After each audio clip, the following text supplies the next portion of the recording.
Hello students, good morning all of you.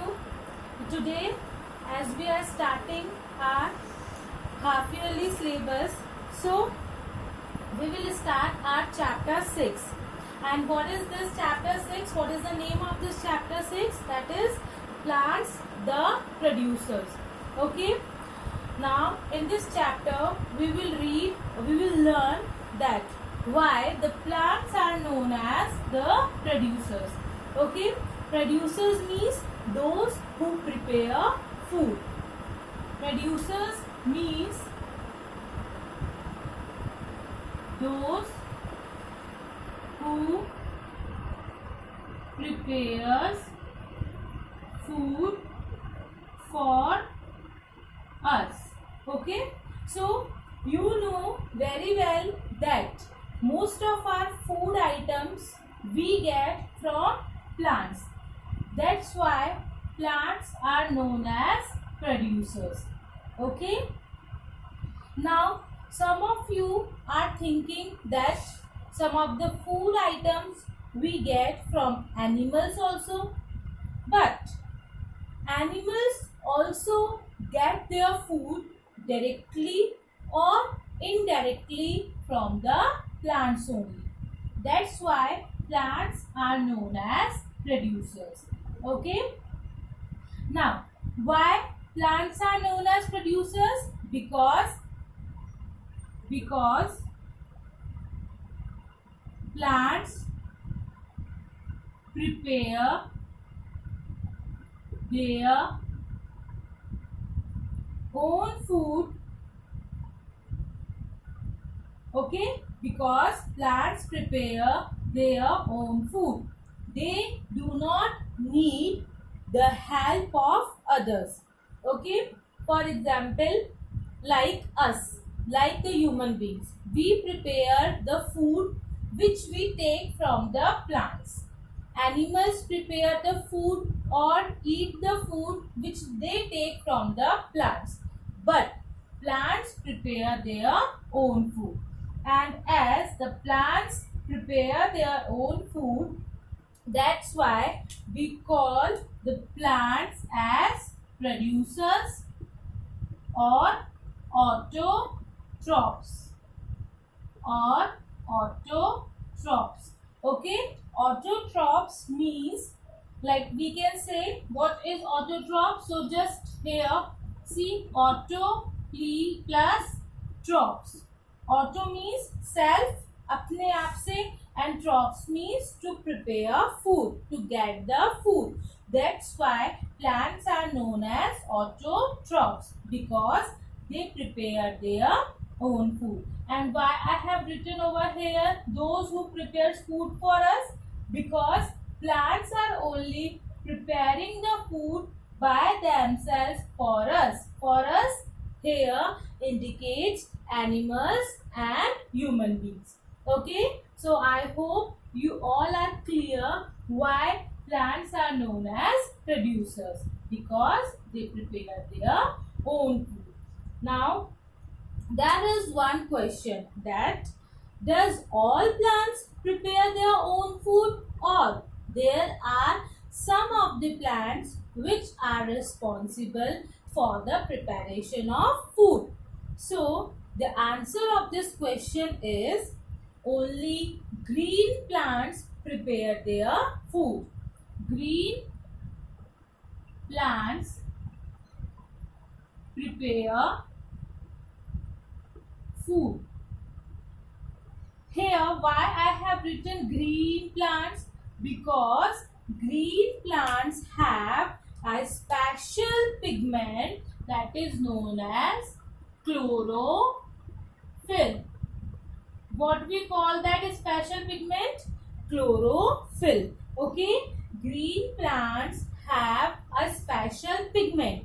Pigment means a substance. Okay, in them, in the leaves of green plants, they have a special pigment that is known as chlorophyll. Now what is the color of this chlorophyll, this special pigment? The color of chlorophyll is green.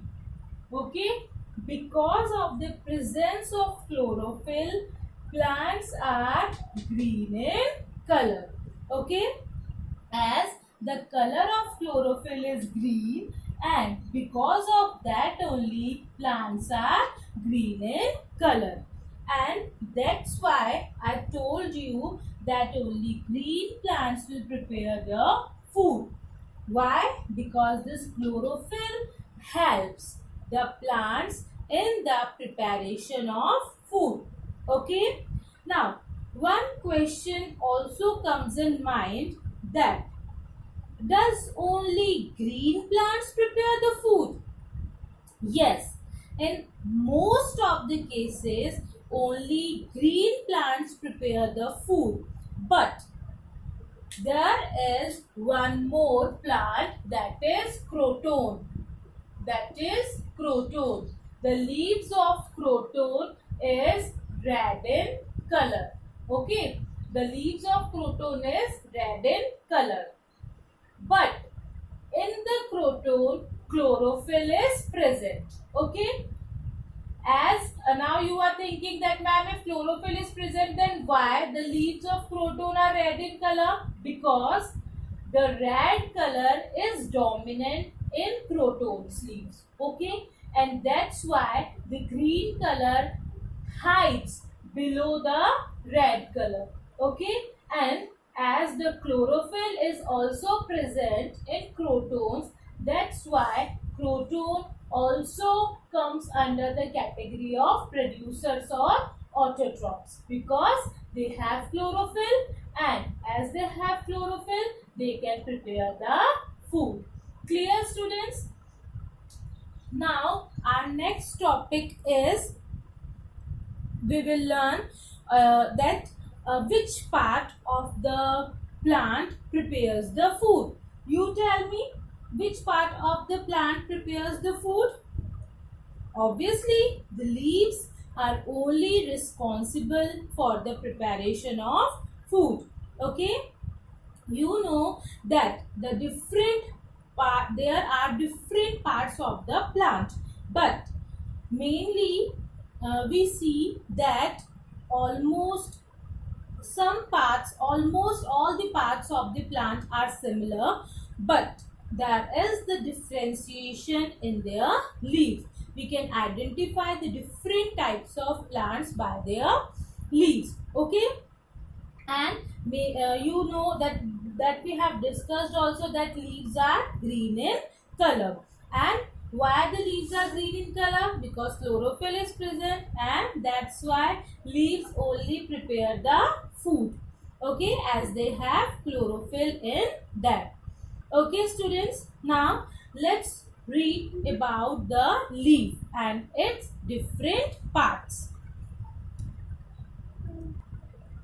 Now the different parts of a leaf. Now you can have a look over here, that I have drawn a simple type of leaf. Okay, now what you can see over here, that this particular flat broad part, which is basically green in color, is known as leaf blade or lamina.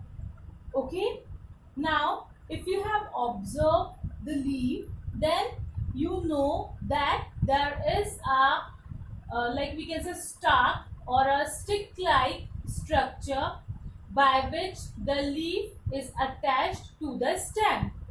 That part of the leaf is known as petiole. Okay, now this petiole will join with the mid vein. Mid vein, जो बीच में से जो vein जा रही है, that is known as mid vein. Or this mid vein is also known as mid rib. Okay, now these veins which are coming from the mid vein are known as side vein. Okay, now let's discuss the different parts. First of all, this lamina. This lamina or leaf blade is the flat, broad part of the leaf. It is mainly green in Okay. Now, each leaf has a weave which runs in the middle, that is known as midvein. Okay. And from the midvein only these side veins will come arise. Okay. What is the function of these veins? So, these veins are mainly helpful in transporting food, water and minerals from roots to leaves and from leaves to the different parts of the plant. Why I have told over here that from roots to leaves? These water and minerals are transported from roots to the leaves through these veins only. From the roots, the water and minerals will move to the stem. Then from this stem, which part of leaf is attached? This petiole part. And this petiole part will move to midvein. Okay. So basically the water and minerals will transport to the leaves through veins. Okay. So water and minerals from roots to leaves. And once the food will get prepared in the leaves, then that food will transfer to the different parts of the plant through these veins only. From these veins, they will move to the midvein, from midvein to petiole, and then to the different parts of the plant. That's why these veins are responsible for transporting the food, water and minerals. Okay.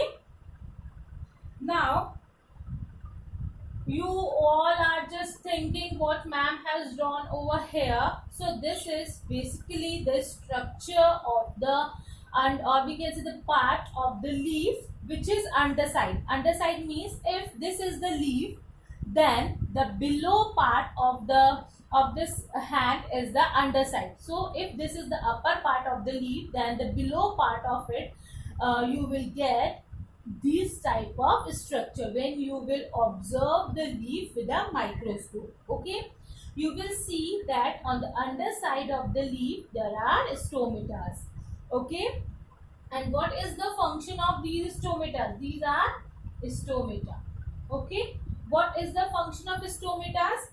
They are mainly helpful in transporting or exchange of gases. Exchange of gases. Okay, these are the tiny holes. You can see the holes are here. Okay, these holes are basically the stomatas from where exchange of gases takes place. Okay, and now exchange of gases are there, so that means they are breathing. So leaves can breathe through the stomatas. So stomatas are helpful in breathing. Okay, plants can breathe through stomatas. Okay, oxygen will come out and oxygen will be inhaled and carbon dioxide will come out during breathing. But during the process of photosynthesis, oxygen will release out and carbon dioxide will be inhaled. Okay. Now, as these leaves are responsible for the preparation of food, that's why what we call the leaf?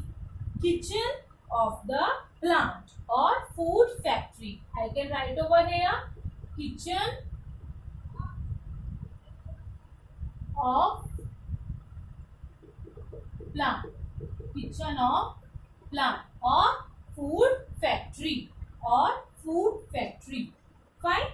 Now let's discuss what is the function of leaf. Basically, what is the function? So where I should write, I'll just erase this particular part. Okay. Now, how does the leaf helps us? Okay, a leaf helps a plant in, first of all, breathe. Okay. Now, how the plant can breathe? Through stomata. So breathe through stomata. Okay. Breathe through stomata. And second one is to make food. To make food. Okay. So to make food, so a leaf helps a plant in breathing, and that it breathes through stomatas. And next one is to make the food. Okay students, so I hope you understood this particular part. Next we will revise on the next day.